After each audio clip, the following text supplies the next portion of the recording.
Today marks 6 years since the UK voted for Brexit.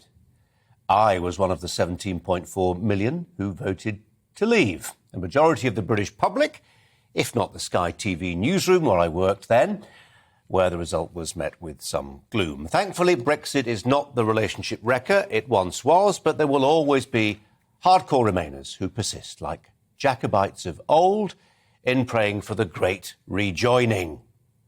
They include Tories like the former Chancellor, George Osborne, who earlier this month said it's not unimaginable in 20 years' time to have a set of economic arrangements with the EU which aren't too distant from the economic arrangements we had when we were in the EU. Britain effectively back in the EU within the next 20 years? Well, perhaps we'd take George more seriously had his Treasury team not tried unsuccessfully to scare referendum voters witless with hysterical predictions of 500,000 job losses.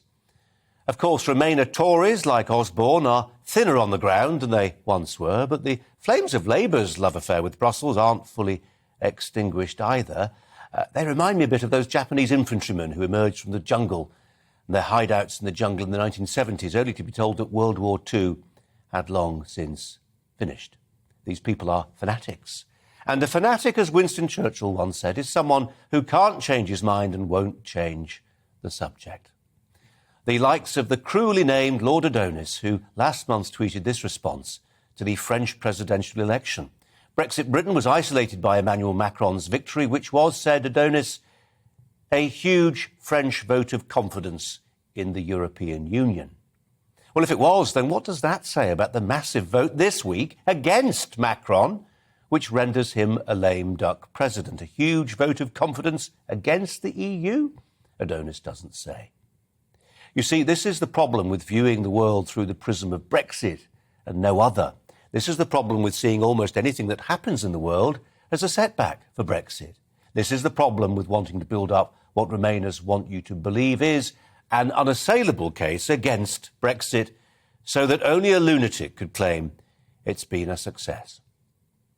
Well, I don't know about you, but I was a Brexiteer because I'd lived for years in Brussels, had seen the belly of the beast up close. I was a Brexiteer because I'd come to the conclusion that the EU stifles diversity by applying a one-size-fits-all solution to the problems of running a country. I was a Brexiteer because I believe that the optimal unit of governance is the nation-state, not the super-state. But today we hear it again. What has Brexit actually achieved? Have people forgotten how long the UK was in the EU for? Unravelling 47 years of membership, vassalage, if you prefer. It's not going to happen overnight. We may have voted for Brexit 6 years ago, but half that time was wasted by Theresa May and the parliamentary guerrilla warfare fought by those who wanted, remember the phrase, a confirmatory referendum.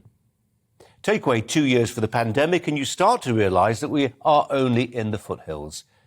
But the march has begun. Yesterday, Dominic Raab announced plans for a British Bill of Rights to stop European judges overruling our courts. This week, a former US National Security Advisor said Brexit Britain had done more than the EU or US to stand up to Russia over Ukraine. And as COVID cases rise again, don't forget how Britain was able to develop a vaccine with a speed denied to EU scientists. The Remainers want you to believe that Brexit isn't working.